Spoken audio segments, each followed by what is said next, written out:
3절에서 14절까지 말씀. 제가 가지고 있는 성경은 신약 41쪽입니다. 마태복음 24장 3절에서 14절까지 말씀을 제가 앞으로 읽겠습니다.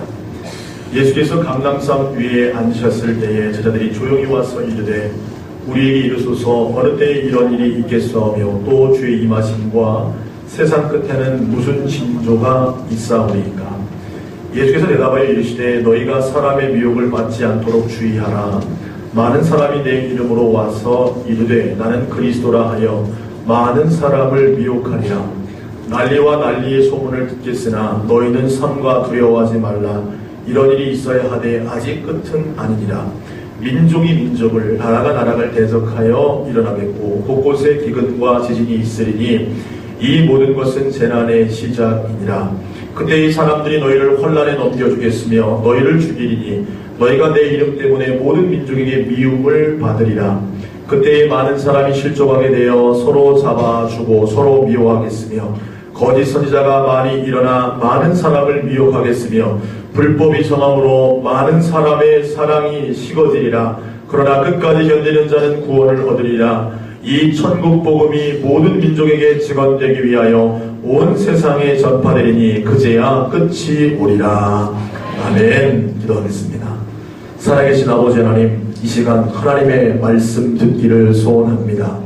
우리 인생의 승리를 경험하려면 하나님의 말씀이 내 삶을 경영해야 하는데 하나님 오늘 이 시간 주의 말씀을 우리 가슴에 새기고 하나님 우리의 삶을 이끌어갈 수 있는 기준으로 삼아 승리하는 저희들 되게 도와 주옵소서. 부족하고 연약한 종 세우셨사오매 성령 하나님께서 함께 하셔서 살아계신 하나님의 말씀만 대언하고 그 말씀으로 인하여 전하는 자나 듣는 자나 다시금 복된 시간 될 수 있도록 하나님 역사하여 주시옵소서. 하나님께서 이 시간 우리를 주관하여 주시는 줄로 믿으며 우리를 구원하신 예수님 이름으로 기도합니다.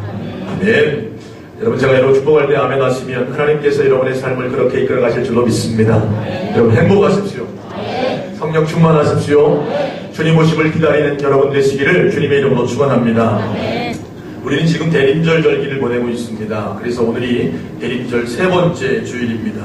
여러분 대림절은요 다른 말로 대강절이라고도 하는데 이 대림절 또는 대강절은 예수님의 오심을 기다리는 절기를 뜻합니다. 예수님이 세상에 오신 때가 언제죠? 바로 성탄절입니다. 그래서 이 성탄절로부터 4주 전을 우리는 대림절 절기를 지키면서 주님 오심을 기다리는 마음으로 거룩하고 또 정결하고 우리의 죄를 속죄하면서 보내는 절기가 바로 이 대림절 절기입니다. 그런데 이 대림절 절기에 또 하나의 중요한 의미가 있습니다. 그것은 뭐냐면 장차 이 세상에 다시 오실 예수님의 재림을 소망하며 말씀과 기도로 주님 오심을 기다리는 절기가 바로 이 대림절 절기라는 것이죠. 소원하기는요 여러분 초림 예수님이 이미 오셔서 우리는 성탄의 기쁨을 함께 나누고 있는데 우리가 이 시간 다시금 주님 다시 오심을 기다리는 재림의 신앙을 회복할 수 있는 믿음의 사람 되시기를 주님의 이름으로 축원합니다. 예수님 당시에도요 예수님을 기다리는 사람들이 있었습니다. 예수님 당시 수많은 사람들은 메시아가 올 것을 기다렸죠. 유대 전체의 모든 사람들이 예언된 메시아를 기다렸습니다. 그런데 그 중에 예수님을 만난 대표적인 사람들이 있습니다. 그 사람이 누구냐면 바로 시몬과 안나라는 사람이었죠. 그들은 성전을 떠나지 않고요 메시아의 오심을 기다렸습니다. 그리고 율법의 전례를 지키기 위해 성전의 정결 예식을 하러 온 예수님을 만나고 하나님 앞에 영광을 돌리게 됐어. 여러분 왜 그러면 이 시몬과 안나가 이 예수님 이 땅의 구원자로 메시아로 오신 예수님을 만나셨을까요? 그것은요 그들이요 의롭고 경건한 신앙생활을 했기 때문입니다. 따라합시다. 의롭고 경건한 신앙을 가졌습니다. 어떤 신앙을 가졌다고요? 의롭고 경건한 신앙을 가졌다는 거예요. 또 하나 중요한 사실은 그들이요 의롭고 경건한 신앙을 가지면서 그들이 주님 오심을 기다리고 있었다는 거예요. 메시아가 오심을 열망적으로 기다리며 자신을 의롭고 경건하게 하루하루 살아갔기 때문에 주님을 만날 수 있었다는 사실입니다. 누가복음 2장 25절에 보면 예루살렘에 시몬이라는 사람이 있으니 이 사람은 의롭고 경건하여 이스라엘의 위로를 기다리는 자라. 성령이 그 위에 계시더라. 누가복음 22장 25절에 보면 이 시므온이라는 사람은요, 이스라엘의 위로를 뭐하는 자다? 기다리는 자다 그랬어요. 주님이 오셔서 우리를 다시 위로하시고 구원하실 것을 열망하며 기다리고 있었기에 이 시므온이 예수님을 만날 수 있다는 사실입니다. 초림 예수님은 이미 오셨습니다. 그래서요, 우리는 성탄절이 되면 모두 우리를 구원하시기에 오신 예수님, 우리와 함께 하시기 위해 오시는 임마누엘 예수님 때문에 기뻐하고 감사하고 축제의 절기로 지킵니다. 그러나 오늘을 살고 있는 우리에게 있어서 진정으로 필요한 신앙이 있다면 다시 오실 예수님을 기다려야 한다는 거예요. 할렐루야. 예수님이 이미 오셨고 이 땅에서 구원 사역을 다 이루셨으면 지금은 승천하셔서 다시 오실 것인데, 그렇기 때문에 이 시대를 살아가는 우리는 재림 예수님을 기다려야 한다는 사실이죠. 우리 성결교회는요, 전도표제로 사중복음을 증거합니다. 사중복음이 뭐죠? 중생, 성결, 신유, 재림의 복음을 전합니다. 그 중에 네 번째 복음이 뭐예요? 다시 오실 주님을 기다리는 재림의 복음입니다. 그런데 언제부터인가 우리 안에 이 재림의 복음이 희미해져 가고 있는 것 같습니다. 성결교회 신앙인임에도 불구하고 재림 신앙이 사라지고 있다는 거예요. 주님 언제 오실지 모르는데 그 주님 맞을 준비하지 않고 그냥 이 세상을 시간이 흘러가는 대로 살아가는 성결인들이 너무나 많이 있다. 소원하기는 오늘 살아가는 성결인들이 재림의 신앙을 회복하게 되기를 주님의 이름으로 축복합니다. 기다리는 자가 재림을 맞을 수 있다는 사실이죠. 오늘 본문 말씀은요, 예수님이 다시 오실 그때의 마지막 때의 징조들에 대해서 말씀해주고 있습니다. 오늘 마태복음 24장을 중심으로요, 다시 오실 주님을 기다리는 우리가 알아야 할 것, 재림의 때, 재림의 징조들이 무엇인가를 함께 말씀을 통해 알아보기를 원합니다. 첫 번째로요, 재림의 때, 마지막 때가 되면 난리와 난리의 소문이 있다는 것입니다. 우리 본문 6절과 7절 말씀을 같이 한번 읽겠습니다. 시작.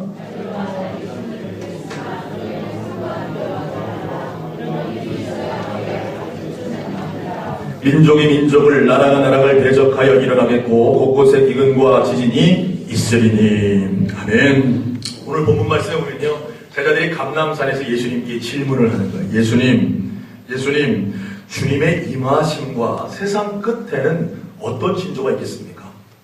이 세상이 마지막 때가 되면 그 마지막 때 어떤 징조들이 나타나겠습니까? 그럴 때에 예수님께서 하신 말씀이에요. 난리와 난리의 소문을 듣겠으나 너희는 삼가 두려워하지 말아라. 이런 일이 있으나 아직 끝은 아니다. 그리고 민족과 민족을, 나라가 나라를 대적하여 일어날 것이다. 이렇게 말하고 있어요. 마지막 때의 징조가 무엇이냐면 전쟁에 대한 소문들이 계속 우리에게 들려올 것을 주님은 우리에게 말씀하고 있다는 사실이죠. 우리나라 역시도요, 전쟁의 위협에서 자유로운 나라가 아닙니다. 우리나라는 지금 전쟁 중입니다. 여러분 알고 계셨나요? 이미 아시죠? 우리나라는요, 휴전 중에 있는 나라예요. 제가 요즘 인기 있는 프로그램 중에요, 진짜 사나이라는 프로그램을 좀 봅니다. 정규 방송 시간에 보지는 못해요. 그래서 인터넷에 들어가서 그 방송을 다시 한번 보든지 아니면 유튜브 영상으로 짤막한 영상을 제가 보기도 합니다. 그런데요, 이 방송이 무슨 내용을 담고 있냐면 연예인들이 군대에 재입대 해가지고 군생활하는 모습들을 그려주고 있어요. 요즘에 최근 몇 주 전에 제가 본 장면을 보니까 이 연예인들이 해군 2함대에 들어가서 군생활하는 모습을 그려주더라고요. 그래서 훈련받는 상황들, 군대 내에서의 에피소드들을 그려주고 있습니다. 그런데요, 거기 보니까 이 해군 2함대가요, 서해 5도를 지키더라고요. 여러분 기억하실 것은 이 서해 5도는요, 여전히 북한과의 교전이 계속해서 일어나는 곳이에요. 그래서 그 진짜 사나이라는 프로그램을 보면 실전 전투 배치, 이렇게 외쳐요. 훈련 상황이 아니라 실전 전투 배치. 왜냐하면 교전이 항상 있었던 곳이기 때문에 실제로 적의 군함이나 여러 가지가 포착되면 실제로 전투 배치하는 거예요. 자다가 또 일어나서 막 전투 배치되고 이런 모습들이 생생하게 보여지고 있습니다. 여러분 실제로요, 2010년도에 여러분 아시잖아요. 연평도에 북한이 폭격을 가했죠. 그래서 우리도 대응 사격을 했습니다. 그것뿐이었나요? 천안함 피폭 또한 서해에서는 계속해서 지금도 교전이 일어나서 우리의 아들들이 목숨을 잃고 있다는 사실이에요. 우리나라도 전쟁의 위협에서의 자유로운 나라가 아니라는 것입니다. 며칠 전에요, 북한은 김정은 국방위원장이 제2호 권력자인 장성택을 초청했습니다. 그로 인해서 우리나라도 긴장하고 있어요. 네. 왜 그렇습니까? 지금도 역시 우리나라에 뭐가 있는 거예요? 전쟁의 위협이 있다는 사실이죠. 소원하기는요, 오늘 이 자리에 예배하고 있는 저와 여러분이 평화 통일을 위해 더 많이 기도할 수 있게 되기를 주님의 이름으로 축복합니다. 예, 요즘 젊은이들이요, 이 통일에 대한 의식이 없어지고 있어요. 우리 어른 세대들만 해도요, 우리나라가 빨리 통일돼야 되겠다는 열망이 있었습니다. 그런데 젊은 세대들은요, 통일되지 않았으면 좋겠다는 마음들이 더 많아요. 예. 소원하기는요, 이 나라가 전쟁의 위협이 그쳐지고 속히 평화 통일되어 한 민족, 한 가족을 이루게 되기를 간절히 소원합니다. 여러분, 우리나라만 이 전쟁의 위협이 있나요? 세계 곳곳에서 전쟁의 소식들을 내요. 이슬람권에서는요, 계속 내전들과 전쟁의 소식들이 들려옵니다. 시리아 내전, 중앙아프리카 내전, 계속해서 전 세계 곳곳에서 난리와 난리의 소문들이 우리에게 들려주고 있다는 것. 이건 무엇입니까? 주님 오실 날이 가까웠다. 여러분, 뉴스 보시다가요, 전쟁의 소식을 듣거든, 야, 오늘 주님 오실지, 내일 주님 오실지 모른다라는 그 위기감을 갖게 되기를 주님의 이름으로 축복합니다. 두 번째로요, 마지막 때에 어떤 징조가 있습니까? 기근과 지진이 있다는 것입니다. 우리 7절 말씀을 다시 한번 읽겠습니다. 시작. 민족이 민족을, 나라가 나라를 대적하여 일어나겠고 곳곳에 기근과 지진이 있으리니. 오늘 7절 하반절에 보니까요, 곳곳에 기근과 뭐가 있을 것이라고요? 지진이 있을 것이다. 그렇게 말씀하고 있습니다. 여러분, 기근 때문에요, 수많은 사람들이 기아로 허덕이고 있죠. 그래서요, 우리나라만 해도요, NGO 단체가 이 기아를 해결하기 위해서 수많은 노력들을 하고 있습니다. 저 역시도요, 10년 동안 숨겨놓은 딸이 하나 있습니다. 갑자기 깜짝 놀라시는 표정인데요. 네, 슈라 카츄레라는 딸을 제가 10년 넘게 저희 아내와 계속 후원하고 있어요. 그 아이에게 후원금을 보내면 그걸 가지고 먹을 것을 먹고 학교를 다닐 수 있고, 그래서 제가 10년 넘게 우리 아이 큰아들을 낳기 이전부터 벌써 제가 후원하고 있습니다. 그래서 저희 아내와 저는요, 큰딸이라고 생각하고 있어요. 내년에는요, 소원하기는 우리 부여 남부교회 가족들이 이 기아에 허덕이는 영혼 한 영혼들을 물질적으로 후원할 수 있게 되기를 주님으로 축복합니다. 아멘 하셨죠? 네.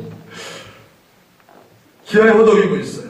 로마의 AFP 자료에 보니까요, 세계 기아 인구가 8억 7천만 명. 예? 8억 7천만 명이면 약 8명 중에 1명은 기아로 굶어 죽고 있다는 겁니다. 오늘 여러분들 하루 3끼 맛있게 밥을 먹고 있다면, 여러분 반찬이 많고 적음을 떠나서 여러분이 배부르게 하나님 앞에 음식을 먹을 수 있다면 감사할 수 있는 믿음의 사람 되시기를 주님의 이름으로 축원합니다. 지금도요, 세계 도처에서 사람들이 굶어 죽어가고 있는 거예요. 세계 선진국 지도자들이요, 10년 전에 무엇을 결의했냐면 2015년이 될 때까지 지금의 기아의 절반으로 줄여야 되겠다. 그런데요, 10년 동안 줄어들기는커녕 더 늘어나고 있어요. 제가 8억 7천만 명 얘기했는데요, 다른 자료에 보면 10억이 넘는다, 기아의 인구가. 이렇게 예상하는 자료들도 있습니다. 국제 구호단체 액션에이드 인터내셔널에요, 오티브 이그 부서 회장이 뭐라고 얘기했냐면 6초 만에 1명꼴로 어린아이들이 영양실조로 사망하고 있다. 몇 초 만에요? 6초 만에 1명이 죽어가고 있다는 거예요. 여러분, 이 기아에 대해서 위기감을 가지셔야 돼요. 우리에게 피부로 와닿지 않죠. 여러분의 냉장고를 열면 먹을 것이 가득가득 차있기 때문에 여러분은 위기감이 없지만 전 세계의 10억의 이상들이 이 기아로 허덕이고 있다는 사실을 기억해야 합니다. 이것이 뭐예요? 마지막 때의 징조라는 사실이에요. 또한요, 성경은 우리에게 지진이 있으리니 이렇게 말하고 있습니다. 여러분, 최근에 계속해서 세계 도처에서 지진이 일어나고 있습니다. 2004년도에요, 푸켓에서 진도 8.0 이상의 지진이 나서요, 쓰나미로 수많은 사람들이 죽게 됐죠. 우리나라도요, 관광객들이 갔다가 많은 사람들이 죽어서 얼마나 슬픔 가운데 빠졌습니까? 2008년 5월에는요, 중국 수촨성에서, 2011년도에는 일본에서 쓰나미가, 여러분, 제가 큰 대표적인 사건만 이야기했지 얼마나 많은 지진들로 인해서 해일이 일어나고 많은 사람들이 죽습니까? 여러분, 수촨성에서는요, 사망자가 4만 75명이 죽었어요. 실종자가요, 32,361명입니다. 부상자가 24만 7,645명이요. 이루 말할 수 없는 지진으로 수많은 사람들이 죽어가고 고통스러워했다는 사실입니다. 무엇을 말합니까? 이것이 바로 마지막 때의 징조라는 사실이에요. 사랑하는 여러분, 세계 도처에서 기아와 지진이 일어나는 것을 보면서 여러분 무엇을 느끼십니까? 내일이 아니니까 위기감이 없습니까? 아니에요. 주님 오실 날이 가까움을 여러분 깨닫게 되시기를 주님의 이름으로 축원합니다. 또한 세 번째로요. 성경은요, 그리스도라 하는 사람들과 거짓 선자들이 많이 일어나서 많은 사람들을 미혹한다고 성경은 말하고 있습니다. 자, 우리 5절 말씀을 같이 읽어볼까요? 시작. 많은 사람이 내 이름으로 와서 이르되 나는 그리스도라 하여 많은 사람을 미혹하리라. 또한요, 여러분 11절 말씀 읽어볼까요? 시작. 거짓 선지자가 많이 일어나 많은 사람을 미혹하겠으며. 여러분 마지막 때가 되면 될수록 나는 그리스도라고 말하는 사람들이 일어나게 될 것이다. 또한 거짓 선자들이 나와서 사람들을 미혹할 것이다. 이렇게 말하고 있어요. 여러분 우리나라에도요 얼마나 많은 예수가 있는지 몰라요.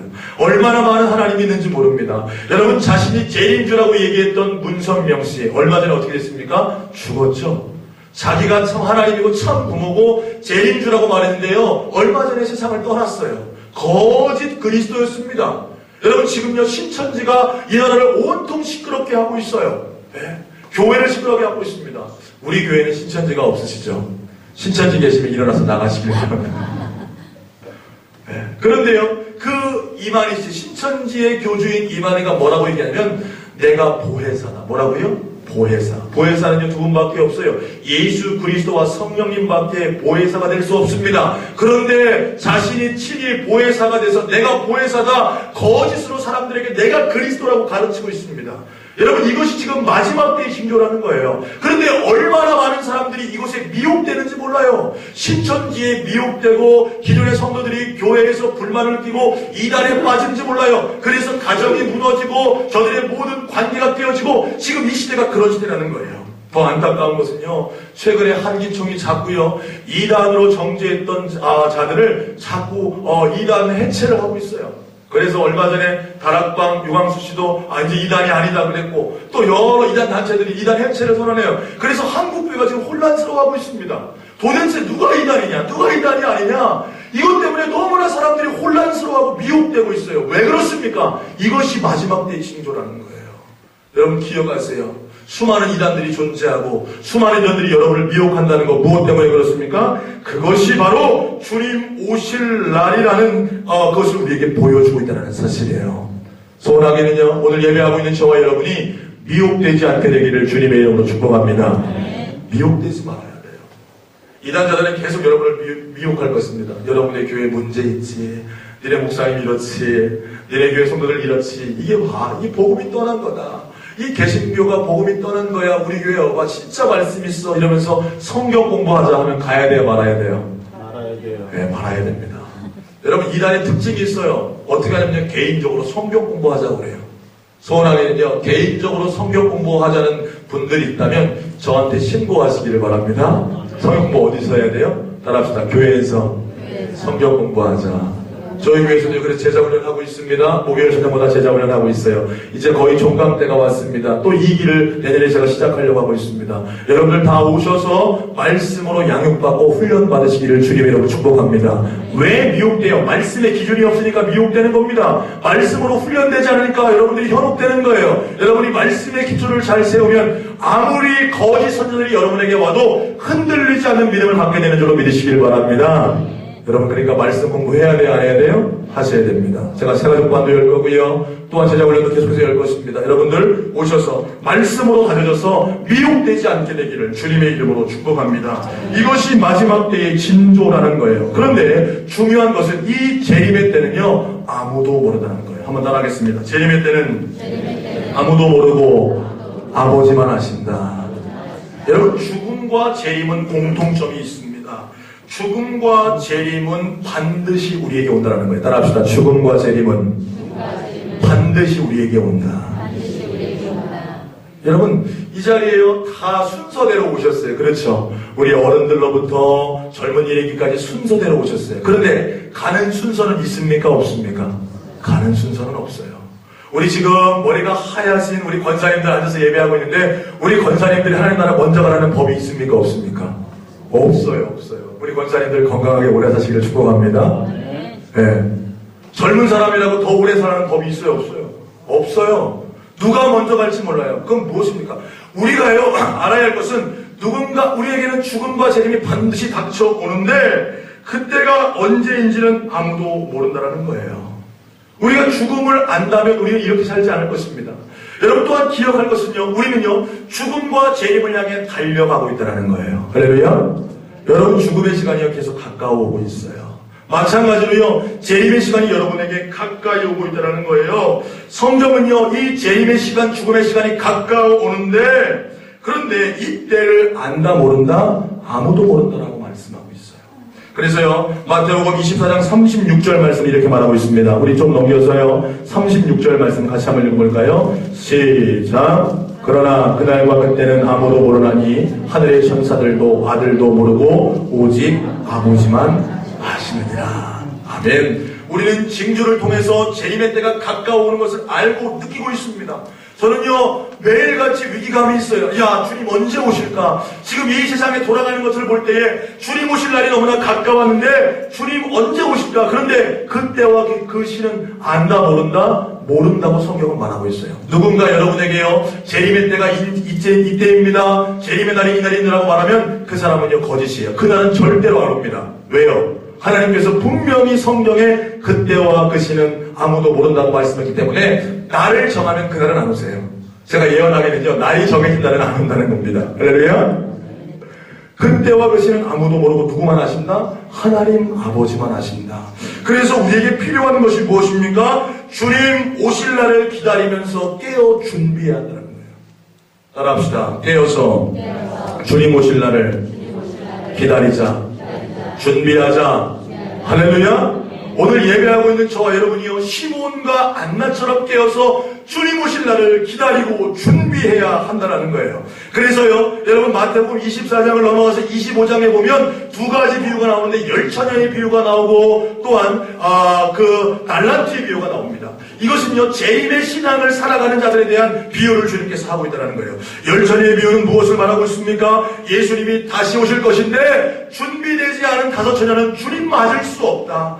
너희가 준비하지 않고 깨어있지 않으면 주님을 맞을 수 없다라고 그렇게 경고하고 있는 거예요. 또한요 달란트의 비유를 통해서 무엇을 말씀합니까? 너희가 맡은 사명들이 있는데 주님 오시면 그것을 회개할 것이다. 그때는 언제 모른다. 그런데 갑자기 주님이 와서 너희를 회개할 때 너희가 깨어서 열심히 주를 위해 충성하지 아니하면 슬피 울며 이를 갈미 있을 것이다. 할렐루야. 사랑하는 여러분 깨어나시길 바랍니다. 준비하시기를 바랍니다. 주님 오실 날이 머지 않았다라는 거예요. 그렇기 때문에 우리가 대림절을 기다리는 우리 안에 그 신앙이 회복돼야 될 줄로 믿습니다. 사랑하는 여러분 이 대림절기 무엇으로 보내고 계십니까? 그냥 성탄의 기쁨만으로 취해서 여러분 계시겠습니까? 아니에요. 이미 예수님 초림 예수님은 오셨어요.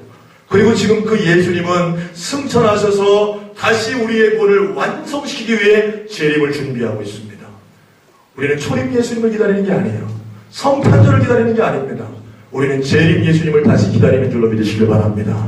그렇다면 무엇 해야 되겠습니까? 깨어 있어야 한다는 거예요. 이 땅의 증조들을 보고 깨어 있어서 여러분 회개하는 절기가 되기를 주님의 이름으로 축복합니다. 여러분에게 주신 사명을 다시 한번 회복하고 열심히 주를 위해 충성할 수 있는 믿음의 종들 되기를 주님의 이름으로 축복합니다. 저는요 그래서 의도적으로 기도할 때가 많아요. 신방을 가거나 누구의 식사 초대를 받으면 식사 기도할 때 그런 기도를 하기도 합니다. 주님 오실 날이 오늘일지 모르는데 깨어서 주님 준비하기를 원합니다. 왜 그럴까요? 의도적으로 주님 오심을 사모하고 기다리는 겁니다. 왜요? 잊어버리니까. 그날이 언제인지 모르니까 자꾸 잊어버려요. 자꾸 깨어있지 못합니다. 소원하게는요 오늘 예배하는 저와 여러분이 재림의 신앙을 회복함으로 주님 오심을 기다려 주님 재림 때에 어린 양 혼인잔치에 참여할 수 있는 믿음의 사람들 되시기를 주님의 이름으로 축원합니다. 그 은혜가 오늘 이 시간 여러분과 저희 가운데 충만해서 재림의 신앙으로 승리하는 우리 모든 부연왕국의 손들을 내시기를 주님의 이름으로 축원합니다. 기도하겠습니다. 이 시간